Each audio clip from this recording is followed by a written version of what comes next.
여러분, 몇 달 전이죠. 올해 6월 9일 광주광역시에서 재개발 구역 공사 현장에서 5층짜리 건물이 무너지는 사고가 있었습니다. 그리고 이 건물이 무너지는데 하필이면 도로가로 건물이 쓰러져서 시내버스를 덮쳤어요. 그래서 안타깝게도 그 시내버스에 타고 있던 탑승객 9명이 숨지고 8명이 다치는 사고가 있었습니다. 그래서 이 사고에 대해서 경찰과 또 국토교통부 조사 결과 이 사고가 철거 공사를 불법 하도급 주었고요.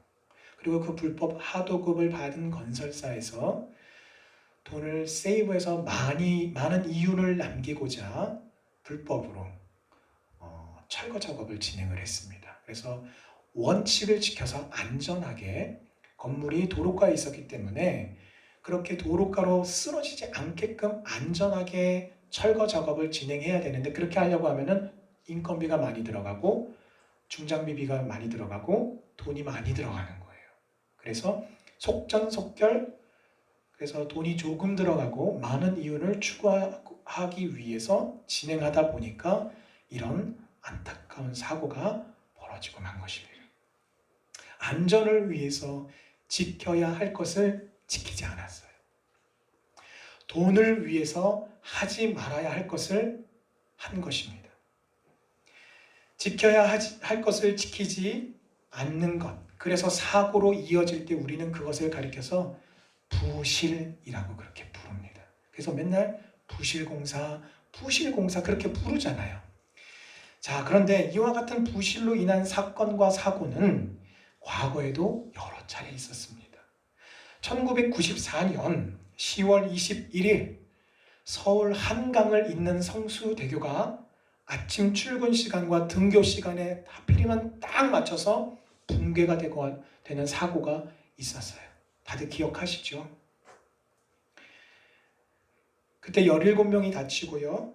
또한 32명이 사망하는 사고가 벌어지고 말았습니다. 그리고 조사 결과 결국 그 사고는 그 다리를 만든 그 공법에 따라서 그 다리를 연결한 그 부위를 쉽게 말하면 리벳이라고 하는 조임이 있는데, 이게 이제 못은 아닌데 못과 같은 역할을 하는 거거든요. 근데 문제는 이런 공법으로 지은 다리는 자주자주 들여다보고 자주자주 관리를 해줘야 합니다. 근데 문제는 뭐냐면 그 리벳이라고 하는 그 접합 부위가 용접이 불량이었어요.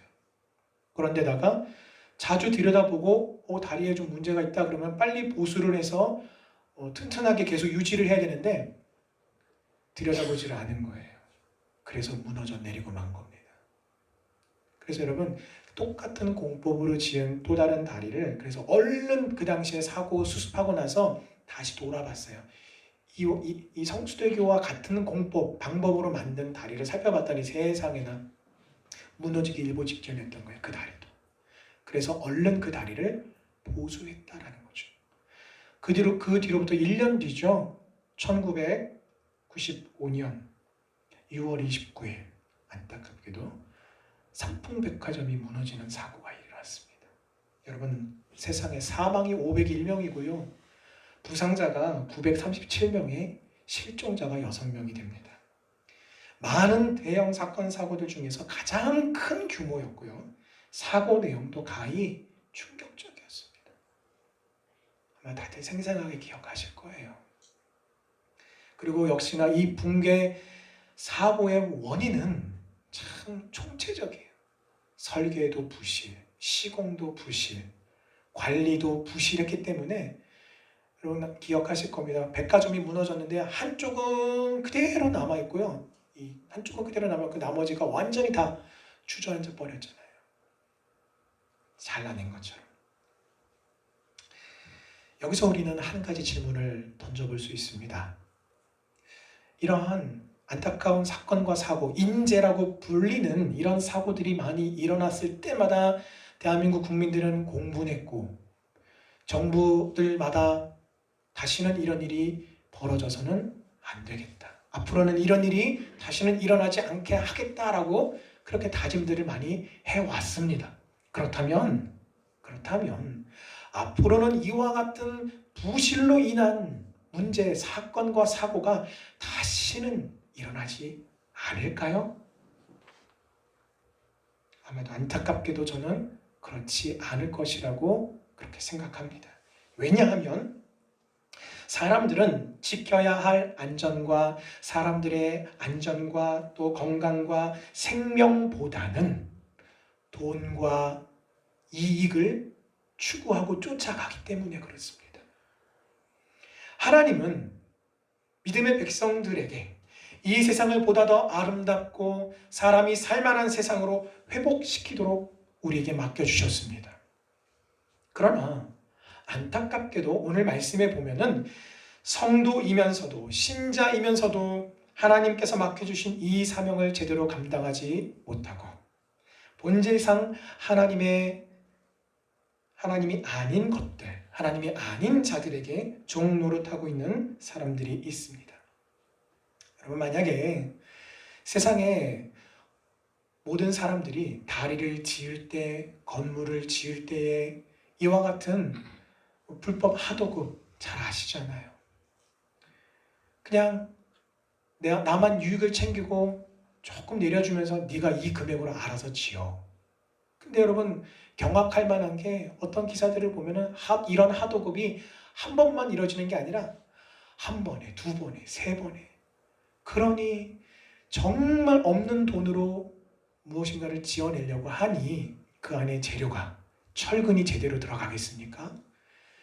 10개 들어갈 걸 5개로 줄이고 굵은 것을 얇은 걸로 줄이고 그러니 부실 공사가 되고 사건과 사고가 일어날 수밖에 없는 것입니다. 그러니 만약에 세상의 모든 사람들이 다리를 지을 때, 건물을 지을 때에 하나님의 백성들과 같이 믿음을 따라서 오늘 하나님이 우리에게 맡겨주신 그 원리와 같이 사람들의 행복과 건강과 생명을 위해서 지켜야 할 원칙을 제대로 지키면서 그렇게 일들을 해나간다면, 그렇게 다리를 건설하고 건물을 짓고 일들을 한다면 절대 부실 공사는 없을 겁니다.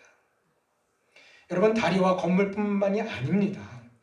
하나님의 말씀대로 우리가 성실하게 원리 원칙대로 일하며 우리가 섬김으로 이 세상을 더 아름답고 사람들이 살만한 세상으로 만들어가는 것은 저와 여러분들에게 주어진 사명이에요. 제가 자꾸 다리 얘기하고 건물 얘기하니까 목사님, 저는 다리도 안 짓고 공사도 안 하는데요. 저는 주부인데요. 맞아요. 제가 말씀드리는 것은 원리를 말씀드리는 거예요. 하나님이 우리에게 내게 허락된 나의 가정, 나의 삶, 그 속에서 원리 원칙을 따라서 세상을 더욱더 아름답게 변화시키도록 맡겨주셨다라는 거예요. 자, 그런데 문제는 사회 곳곳에서는요, 좋은 게 좋은 거지 라고 하는 것이, 이런 통념이 흐르고 있다라는 겁니다. 그리고 더 안타까운 것은 이러한 사고와 이러한 생각들이 교회 안에도 흐를 때가 있다는 것입니다. 왜 그럴까요?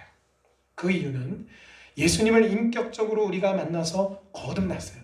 예수님을 믿었어요. 그래서 구원의 확신을 가졌습니다. 그런데도 불구하고 하나님을 제대로 인격적으로 알지 못하기 때문에 이런 일이 벌어진다라고 오늘 갈라디아서 4장 8절에서 말씀하고 있는 것입니다. 자, 여기서 말하는 하나님을 모르기 때문이다. 그렇다면 도대체 하나님을 안다라고 하는 것이 무슨 의미일까요? 이것은 내가 지식적으로 아는 것을 의미하는 게 아닙니다. 이 안다라는 것은 오랜 친구와 10년 지기, 20년 지기, 30년 지기 이렇게 서로를 친구를 깊이 알아서 그 친구가 뭘 좋아하는지 한마디만 해도 그거 이렇게 서로를 잘 아는 것과 같은 인격적인 그런 인격적인 그런 만남, 교제를 의미하는 것입니다. 쉽게 말하면 예수님께서는 마태복음 28장에서 복음을 우리에게 전하라고 하셨습니다. 그리고 그 방법은 사도행전 1장 8절에서처럼 예수 그리스도의 증인이 되는 것입니다. 2000년 전에 부활승천하신 예수님, 아유, 너무 오래전에 부활승천하셔가지고 죄송한데 얼굴을 한 번도 뵌 적이 없네요. 그렇죠? 예수님 얼굴을 뵌 적이 없어요. 직접 뵌 적 없죠. 직접 그 음성을 들어보지 못했어요. 만나지를 못했습니다. 우리 예수님. 너무 오래전에 부활승천하셨어요. 자, 그런데 그렇다면 우리가 어떻게 예수님의 증인이 될 수 있단 말입니까?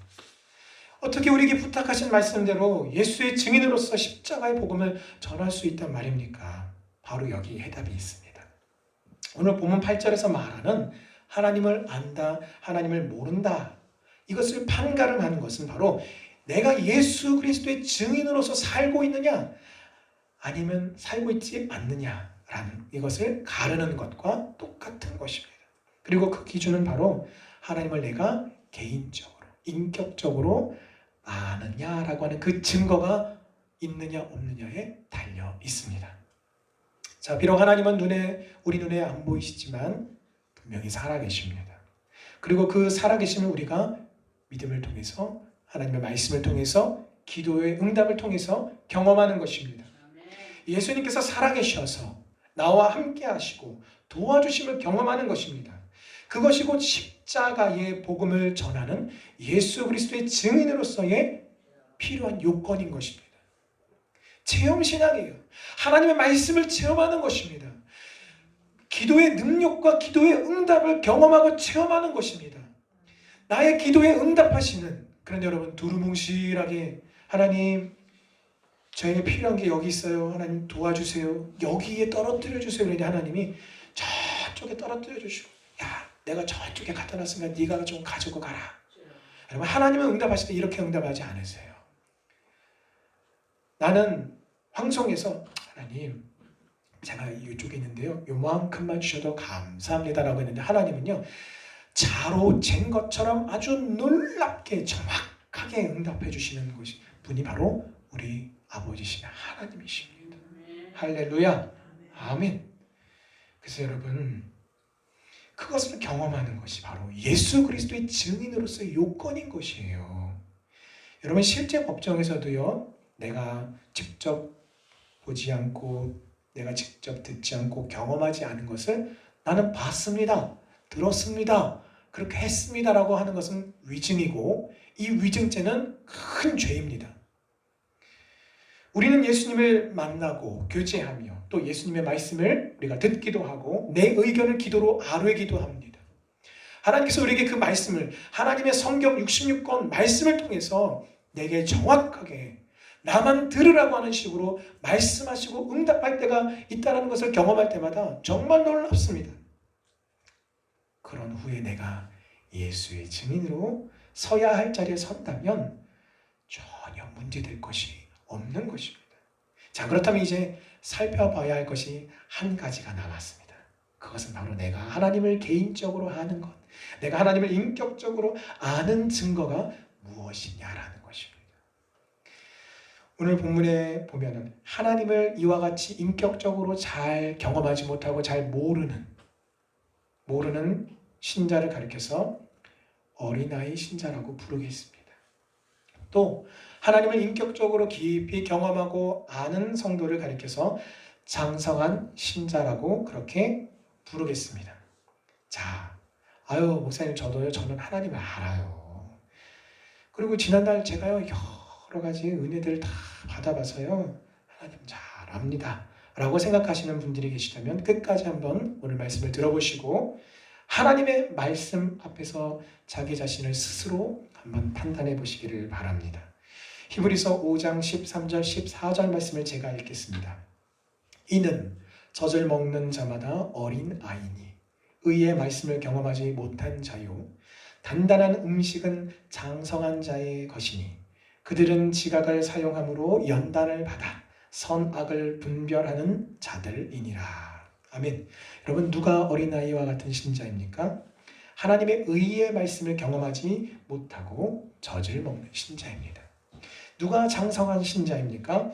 하나님의 의의 말씀을 경험함으로써 그 말씀이 주시는 지혜로 모든 선악을 분별하며 선악을 분별한다는 것은 나 스스로 자기중심적으로 이건 아니야, 이건 맞아, 이게 아니라 여호와 하나님이 보시기에 선한 것과 하나님이 보시기에 악한 것을 나도 따라서, 하나님이 악한 것을 나도 악하다라고 분별하고, 하나님이 선하다라고 말씀하시는 것을 따라서 나도 선하다라고 분별하고 그것을 따라가는 것을 말하는 것입니다. 그렇게 그와 같은 과정을 통해서 신앙의 연단을 받는 자들이 믿음이 장성한 자들이에요. 자, 이제 나는 과연 의의 말씀을 경험하지 못한 어린아이 신자인지, 아니면 의의 말씀을 경험하고 있는 장성한 신자인지 스스로를 잘 확인해 보시기를 부탁드립니다. 신앙에는 어린 단계와 성장한 단계가 있습니다. 근데 문제는 뭐냐면요, 오랫동안 이 어린아이, 그래서 유아기적인 신앙의 단계에 머물러 있는 것을 괜찮아, 원래 신앙은 성장하는 거잖아 라고 하면서 그냥 성장의 한 과정이다 라고 생각하는 것은 잘못된 판단입니다. 생각해 보십시오. 눈에 넣어도 아프지 않을 만큼 아주 예쁜 어린 자녀를 보고 엄마가 이렇게 말을 했어요. 아유, 어쩜 이렇게 예쁘니? 아유, 눈에 넣어도 안 아프겠다. 아유, 이대로만 계속 그냥 있어주면 너무 좋겠다. 어렸을 때, 우리 자녀들이 어렸을 때 한 번쯤은 이렇게들 말씀하시고, 혹은 손주가 어렸을 때에 그렇게 한번 말해본 적 없으십니까? 다들 있으실 거예요. 너무 예뻐요. 저도 우리 아이들 어렸을 때 사진을 이렇게 이제 컴퓨터 파일을 열어가지고 이렇게 가끔 이렇게 볼 때가 있는데, 지금은 다들 이렇게 커가지고 막 여드름도 나고 막 이렇게 컸는데, 아기 때 어렸을 때 막 2살, 3살, 4살, 이때 사진을 보면 세상에 막 마음이 녹아요. 막 어쩜 이렇게 예쁜지.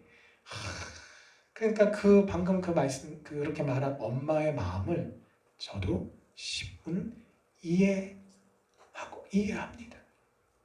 자, 그런데 그렇다면 이런 엄마의 바람, 이런 부모의 바람처럼 그 어린 자녀가 그 예쁜 상태만 머물러 있다면 그것이 정말 행복할까요? 절대 그렇지 않습니다. 절대 그렇지 않아요.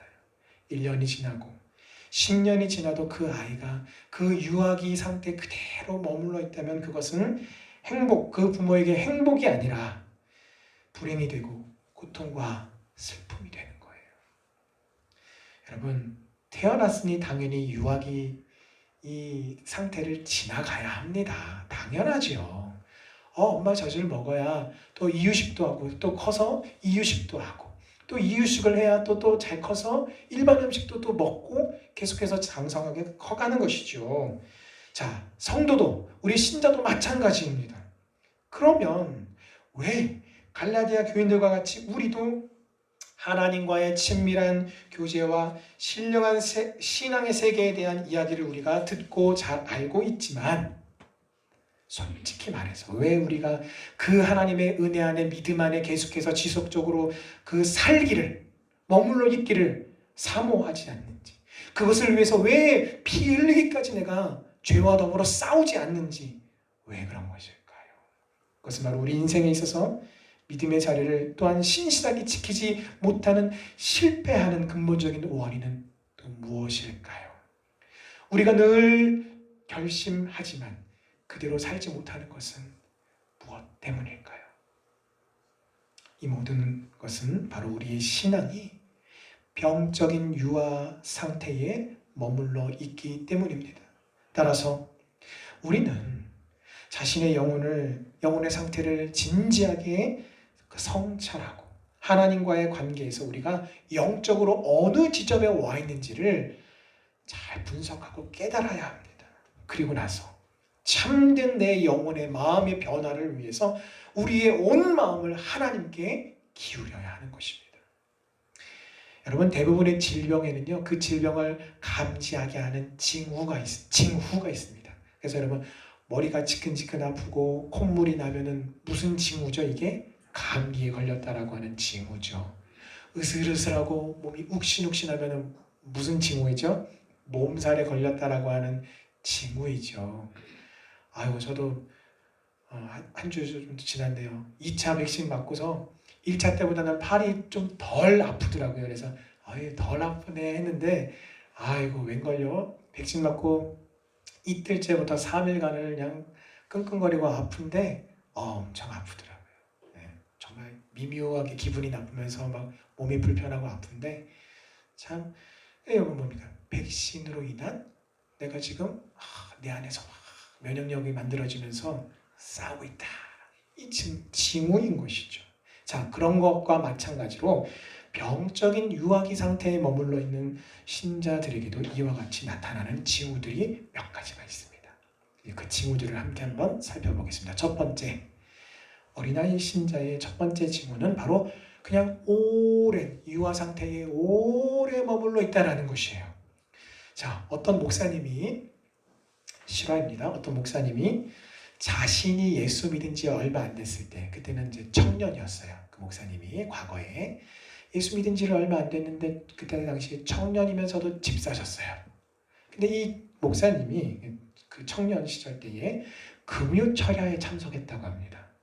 금요철야에 참석했어요. 그래서 땀을 뻘뻘 흘려가면서 철야에 대해서 부르짖으면서 막 주여 주여 막 기도할 때는요, 야 하나님 살아계신다. 이게 막 마음이 느껴지더래요. 막 그래서 할렐루야. 근데 이제 쉬는 시간에 잠시 쉬는 시간에 화장실에 갔어요. 여러분 철야 기도 시간에 원래 쉬는 시간이 있었나요? 보통은 없어요. 철야 기도하는데 갑자기 목사님이 5분간 쉬다가 하겠습니다. 이런 게 없거든요. 처음부터 끝까지 쭉 갑니다. 이 쉬는 시간은 자의로 만든 쉬는 시간이에요. 그리고 이 목사님이 왜 화장실로 가셨느냐? 그 쉬는 시간에 뻐끔뻐끔 담배를 이제 피우면서 담배를 피우고 화장실에 있을 때는 이제 아까 분명히 막 기도할 때는 야 하나님 살아계시다라는 게 막 느껴졌는데 쉬는 시간에 화장실에 가서 담배를 뻐끔뻐끔 피면서는 이렇게 중얼거리셨대요. 아 내가 지금 믿는 게 다 이게 거짓이면 어떡하지? 아 이게 나는 뭘 믿고 살지? 이렇게 또 근심 걱정이 마음을 또 막 찾아오더래요. 그리고 이제 휴식 시간이 끝났어요. 왜요? 다 폈거든요. 다 피고 휴식 시간이 끝나서 다시 철야 기도 자리에 가서 주야 막 기도했더니 다시 마음속에 뭐가 확 찾아오냐면 야 역시 하나님 살아계시다. 이게 살아계시다. 아유 안 살아계시면 어떡하지? 아 살아계시다. 분명히 구원받으신 분이에요. 그런데도 불구하고 하나님의 은혜와 또 은혜 없음과 공허함이 계속해서 내 마음의 한 자리를 번갈아가면서 자리를 차지하는 일들이 벌어진다는 것입니다. 근데 여러분 감사하게도 그 일 후에 얼마 후에 이 청년은 목사님은 그런 의심을 버리게 되었다라고 합니다. 이것은요 제가 단적인 예를 한 가지 실례를 들어드린 거지만 영적 유아기 시절을 보내며 겪는 현상을 우리 안에서 일어나는 현상을 아주 잘 보여주고 있습니다. 즉 영적 유아기 시절에는 믿음과 의심이 공존하고 은혜와 죄가 함께 있게 됩니다. 그러니 그 신앙의 체험이 은혜 안에 있다가도 갑자기 180도 뒤집어져서 죄 짓기를 반복하는 것입니다. 그렇다면 여러분 나의 신앙은 과연 유아기 상태를 벗어난 것일까요? 저와 여러분의 신앙은 유아기의 상태를 이미 벗어났을까요? 어린 시절에 여러분 어느 때가 좀 그 유물이라고 하죠. 자기가 어린 시절에 뭐 끄적이고 썼던 특히나 그 대표적인 게 뭐냐면 어렸을 때 썼던 일기장입니다. 근데 어쩌다가 뒤지다가 이거 내가 쓴 일기장인데? 그리고 딱 떠들어서 오는데 세상에 손발이 오글거리고 내가 쓴 건데도 불구하고 참 어렸을 때 참 유치했다. 어쩐 생각이 이러냐. 이런 것을 볼 때가 있어요. 꼭 어린 시절의 일기장이 아니더라도 내가 과거에 몇 해 전에 혹시 기록한 글이라든가 이런 것들을 볼 때에 아이고 왜 이랬대 이런 생각이 든다면 나는 그때보다 더 발전하고 장성한 것입니다. 성장한 것이에요. 우리가 영적으로 성장하고 있다면 혹시 이전에 내가 써놓았던 신앙일기라든가 혹은 큐티 하나님의 말씀을 묵상한 큐티라든가 이런 것을 보면서 야, 참 잘 썼다. 야, 과거에 나 정말 잘 썼네. 가 아니라 아유 부끄러워라, 아유 왜 이랬대? 이런 생각이 든다면 여러분들은 최소한 지금 계속해서 정성하고 자라가고 있는, 하나님의 은혜 안에서, 믿음 안에서 자라가고 있다라는 증거인 것입니다. 하지만 병적인 어린아이 상태에 머물러 있는 신자들은 항상 과거에 받은 은혜만을 회상할 뿐이에요. 왜냐하면 아무리 그래 봐도 지금보다는 옛날의 신앙이 더 좋았기 때문에 자꾸 과거만을 회상하는 거예요. 이것이 바로 영혼의 병적인 유아 상태를 보여주는 아주 단적인 증거입니다. 그런데 문제는 오늘날 이 시대 앞에 우리 교회, 한국의 교회가 위기인 것은 너무나 많은 영혼들이 자신의 이 병적인 유아 상태에 머물러 있는 것을 아주 당연한 것으로 여기고 있다는 것입니다. 그리고 그 이유는 바로 참된 회개, 하나님의 말씀 앞에 참된 회심이 사라졌기 때문입니다. 두 번째, 어린아이 신자의 두 번째 징후는 죄에 대한 반복되는 실패입니다. 여러분, 어린아이 신자라 그래서요 하나님의 은혜를 전혀 못 받는 게 아니에요. 은혜 받아요. 은혜 받아요. 종종 회개의 눈물을 흘리기도 합니다. 그러나 문제는 그 뉘우침의 눈물이 채 마르기도 전에 다시 반복해서 죄를 짓는다는 거예요. 그래서 그들에게는 죄를 이기는 경험이, 죄와 더불어 싸우고 여러분 피 흘리기까지 죄와 더불어 싸운다는 표현이 무슨 말입니까? 내가 손해를 볼지라도, 무슨 손해요? 금전적인 손해, 건강의 손해, 시간의 손해, 그 어떤 것을 내가 감내할지라도 하나님의 말씀대로 이루어지도록 내가 그것을 믿음으로 붙들고 순종하는 것을 말해요.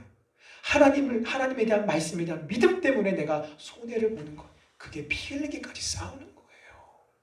근데 여러분, 그런 경험이 거의 없어요. 그러다 보니까 무엇이 문제냐면 죄와 싸워서 내가 이겨야지라고 하는 이 열정도 거의 없단 말입니다.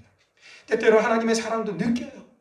그리고 이런 어린아이 신자들도요, 나도 주님의 뜻대로 살아야지 이렇게 결심도 합니다. 그러나 실제 삶 속에서는요, 이상하리만치 반복적으로 죄를 지으면서 자꾸 넘어집니다. 자, 그런데 진짜 큰 문제는 뭐냐면 이러한 실패가 자꾸 반복되니까 결국 하나님의 은혜로도 내 인생은 바뀌지 않네 라고 하는 불신앙적인 패배의식이 자기 안에 꽉 자리 잡게 된다는 거예요. 그리고 그런 생각은요, 곧 하나님께 대한 신뢰의 상실로 이어집니다. 아멘. 하지만 실제 삶 속에서 내가 그 문제와 직면했을 때, 나 홀로 있을 때 말씀대로 믿음대로 행하지 않는다라는 거예요. 왜요? 하나님 신뢰함이 내 안에 없어요. 그러니 신앙생활에 하나님을 향한 기대가 사라지는 겁니다. 기대가 사라지니까 어떻게 됩니까? 신앙생활이 물에 물 탄 듯 술에 술 탄 듯 재미가 하나도 없는 거예요. 앞으로 이 하나님과 함께 더불어 동행하는 나의 이 믿음 생활, 신앙생활이라는 것이 성령님이 역동하시고 역사하셔서 매일의 삶의 패턴과 삶의 내용은 비슷할지라도 왜 매일이 흥미롭습니까? 성령 하나님께서 나를 어떻게 인도해 가실지를 우리가 믿음으로 기대함이 내 안에 있다면 우리의 신앙생활은 흥미있고 열정이 살아있고 재미가 있고 기대가 있고 미래가 더더욱 그래서 궁금해지는 것입니다. 그러나 그거에 없는 거예요. 왜냐하면 기대할 것이 없기 때문입니다. 그러니까 어떡합니까? 굉장히 단조로워요. 그리고 아주 가끔씩 느껴지는 작은 은혜의 경험을 통해서 내 영혼은 건강해 라고 과신하는 겁니다. 죄에 지고 실패하는 것이 자신의 참 모습인 것을 인정하지 않고 하나님을 사랑하고 하나님의 뜻대로 살아가는 그 모습이 내 모습이다라고 잘못된 판단을 한다라는 것입니다. 제가 과거에 어떤 분을 만났냐면 자신의 신앙생활은 하나님의 말씀대로 살아가지 않으면서도 서울에 있는 대형 교회, 이름만 들으면 여러분 잘 아시는 대형 교회에 출석하면서 그 교회의 어떤 유명세, 그 교회의 담임 목사님의 어떤 유명세, 이런 것이 마치 자신의 신앙인 양 그렇게 자부하시는 분을 제가 만나봤어요. 세상에 그분은 그러한 주장과 생각을 가지고 굉장히 교만하시더라고요. 그 교회 안 다니고 성도들마다 다 각자의 형편과 상황에 맞춰 각자 다니는 교회가 있잖아요. 근데 어느 교회 다니세요? 성도가 몇 명이에요? 이렇게 물어보군요. 자기가 다니는 교회가 훨씬 큰 대형 교회니까 굉장히 그 작은 교회, 중형 교회 혹은 소형 교회, 개척교회 다니는 성도들을 무시하고 깔보고. 여러분, 가무는 날에 나무를 심었을 때에 그 나무가 정상적으로 자라기 위해서는요, 항상 그 뿌리가 물기를 머금어야 죽지 않고 살아납니다. 여름에 물 퍼다 나르는데요. 우리 교회 화단에다가 물을 퍼다가 나르는데 이유는 아실 거예요. 제가 호스를 연결해가지고 물을 뿌리려고 해봤는데 물이 좀 수압이 세게 확 나가지고 그냥 호스만 들고 좀 이렇게 하면은 좀 괜찮았는데 물이 그냥 앞에서 이렇게 떨어지니까 도저히 호스를 이용해서는 물을 못 주겠더라고요. 그래서 여러분 보시면 아시겠지만 우리 교회 입구에 물통이 세 통이나 있어요. 그래서 물조리를 사용해서 번갈아가면서 퍼날라가며 물을 주는데 세상에 더위에 이 화초들이 제가 하루만 건너도요 바짝바짝 말라가는 게 눈에 보이니까 너무 미안하더라고요. 습기가 생명을 위해서는 그 뿌리에 물이 공급되어야 합니다.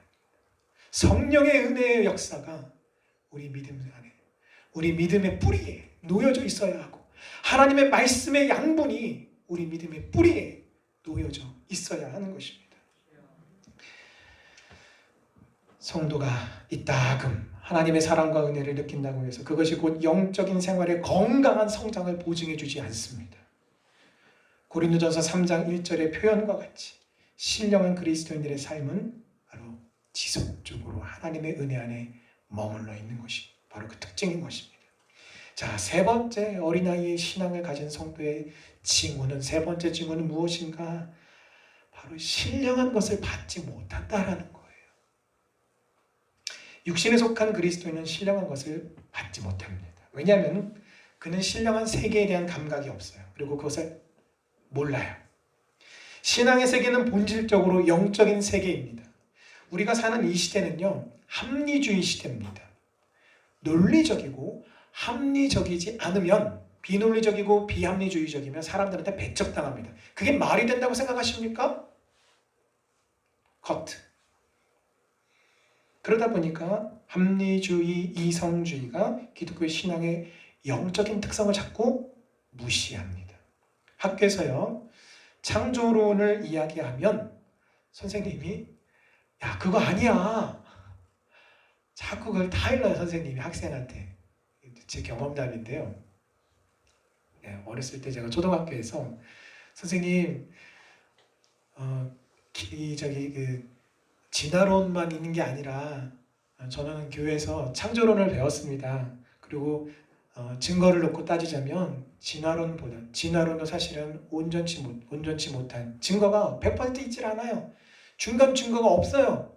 사람들이 흔히 말하는 처음과 끝쪽 부분의 증거는 있다라고 말하는데 이 중간을 증거해줄 중간의 자료들이 없어요. 점프해서 그것을 진화했다라고 그렇게들 주장하는데 창조론에 대해서 제가 주장했을 때 선생님한테 많이 무안을 당하고 타이름을 받았어요.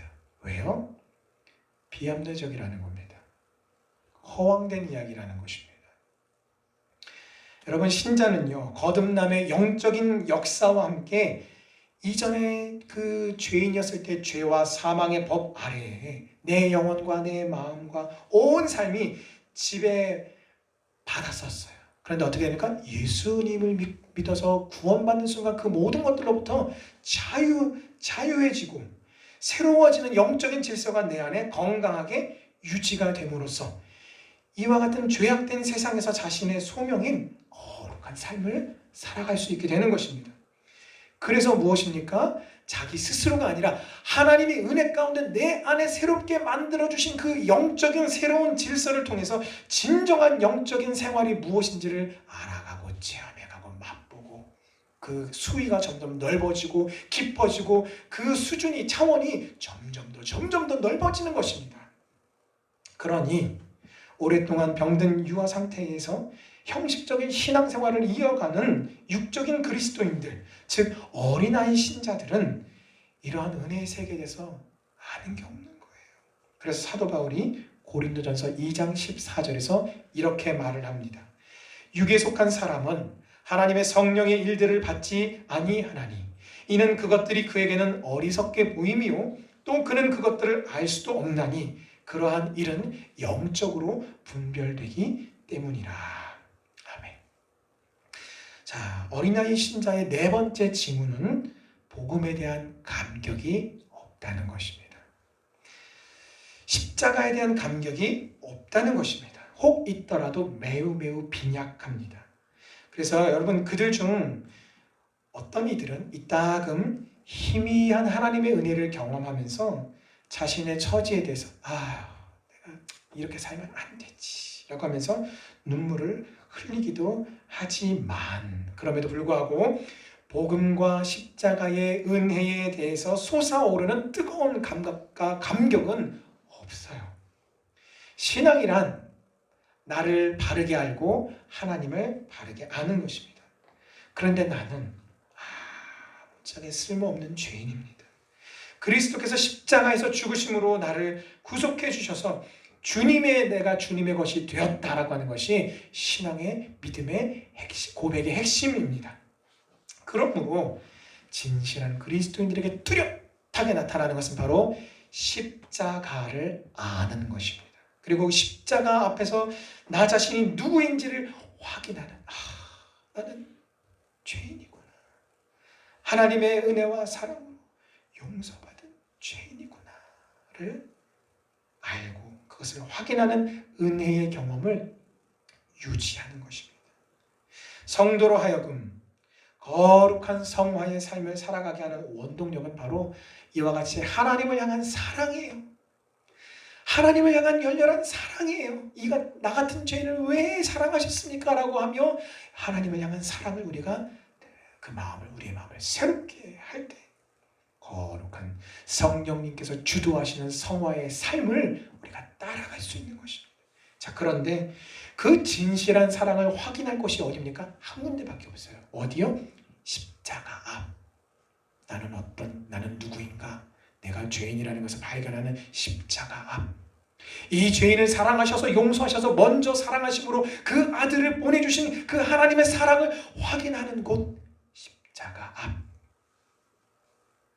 그러므로 어린아이와 같은 이 병적인 유아기 상태의 성도가 가득 찬 교회에서는요, 십자가에서 자기를 버리신 주님의 희생과 고난에 대한 애통함이 없는 거예요. 우리가 예수 그리스도의 십자가의 이 복음을 듣고 십자가의 사랑을 알았다면 결코 어린아이의 신앙인으로서만 계속해서 살아갈 수 없습니다. 그렇게 살아가서도 안 됩니다. 오늘 갈라디아서 본문 9절에서도 어찌하여 다시 약하고 천박한 초등 학문으로 돌아가서 다시 그들에게 종노릇하려 하느냐라고 사도 바울이 호통을 치고 있는 것입니다. 주님을 믿고 따르기 전에는요, 죄도 몰랐고 하나님도 몰랐어요. 그런데 어떡합니까? 그래도 잘 살았어요. 그러나 이제 신령한 은혜의 세계를 맛보았습니다. 하나님의 사랑과 은혜도 경험했습니다. 그리고 하나님께서 죄를 어떻게 다루시는지도 경험했습니다. 많은 그리스도인들이 시간이 지나면 해결이 되겠지라고 하는데 이것은 이와 같은 막연한 기대는요, 허무한 것이에요. 저절로 되지 않습니다. 내 마음의 변화가 일어나야 하는 것입니다. 변화되지 않는 영혼들의 곤고한 상태를 한번 생각해 보십시오. 주님을 버리지도 않고 그렇다고 사랑하지도 않습니다. 주님만을 뜨겁게 사랑하기에는 이 세상에 대한 사랑이 너무나 집요하고 또 세상만을 사랑하기에는 주님께로부터 받은 그 사랑의 기억을 지울 수가 없어요. 그런 사람은 하나님을 떠나서도 평안을 누리지 못하고 또 반대로 교회에 와서도 평안도 또 못 누려요. 그렇다면 우리는 바로 이 시점에서 자신의 영혼을 돌아보고 중대한 믿음의 결단을 내려야 합니다. 병적인 유아 상태와 결연히 결별하고 신령한 그리스도인, 장성한 그리스도인으로서 건강한 영적 생활을 이어가는 거룩한 성도로서 살아가기를 사모해야 할 것입니다. 말씀을 맺겠습니다. 하나님께서는요, 이 세상을 다스리고 정복하도록 하나님의 선하신 뜻대로 변화시켜 가도록 창세기 1장 28절에 우리에게 문화 명령을 주셨습니다. 크게 보면요, 나라 안에 일어나는 부실로 인한 사건과 사고가 있고요. 작게 보면요, 내 안에 있는 부실로 인한 부조리들.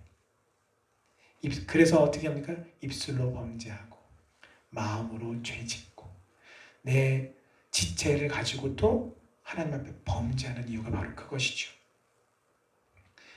그리고 여러분, 세상 이 나라와 나만 볼 게 아니라 우리 주변을 돌아보면요, 공사를 맡겨보면 세상에 어쩌면 그렇게 공사를 내 마음같이 안 하는지, 좀 꼼꼼하게 해주면 너무나, 아니 꼼꼼하게는 둘째 문제고 제대로나 원래 하는 만큼만이라도 좀 제대로 해주면 너무나 좋을 텐데 부실 공사 해놓고서 돈을 달라고 요구하는 이 모습들, 그 모습만 봐도 우리 인간들이, 죄인된 인간들이 하나님의 이 문화명령, 하나님의 말씀으로부터 얼마나 멀리 떨어져 있는지를 잘 알 수 있습니다. 그러므로 여러분 어떻게 합니까? 하나님, 제가 변해야 돼요. 하나님, 그가 변해야 돼요. 하나님, 이 사람이 변해야 돼가 아니라 하나님, 제가 먼저 변하겠습니다가 고백이 되어야 합니다. 혹시 내 안에 영적으로 병적인 어린아이의 신앙의 모습들이 있다면 하나님, 저를 불쌍히 여겨주옵소서, 나를 도와주옵소서라고 기도해야 합니다. 하나님께서는 신령한 그리스도인들을 사용하셔서 이 세상의 모든 잘못들을 바로잡도록 하셨습니다. 장성한 그리스도인들만이 성수대교를 지켜내고 무너지지 않는 빌딩을 지을 수 있는 것입니다. 원리 원칙이 지켜지고 하나님의 정의가 물같이 흐르고 공의가 마르지 않는 강과 같이 흐르게 될 것입니다. 여러분, 이것을 꿈꾸는 자가 누구입니까? 오늘 이 하나님이 우리에게 명령하신 것을 이루어지는 것을 믿음으로 바라보고 꿈꾸는 자가 저와 여러분이 되어야 할 줄 믿습니다. 이웃의 행복을 위해서 섬기는 그리스도인이란 캠페인을 하고 선물 나눠주고 교육 서비스 제공하는 게 아니에요. 이런 것들은 하긴 해야 되는데 간접적인 것이고요. 보다 직접적인 이웃을 행복하게 하기 위해서 우리가 섬김이가 된다는 것은 내가 진정한 그리스도인으로서 믿음 위에 서는 것입니다. 교회를 교회되게 하시는 하나님의 은혜, 성도를 성도답게 하시는 하나님의 은혜를 우리가 늘 공급받음으로써 하나님을 인격적으로 아는 자가 되는 것입니다. 그래서 예수의 산 증인으로서의 사명을 감당하는 것입니다. 이와 같이 회복에 대한 하나님의 꿈을 우리의 삶으로 보여주는 하나님의 자녀들이 다 되시기를 주님의 이름으로 축원합니다. 아멘.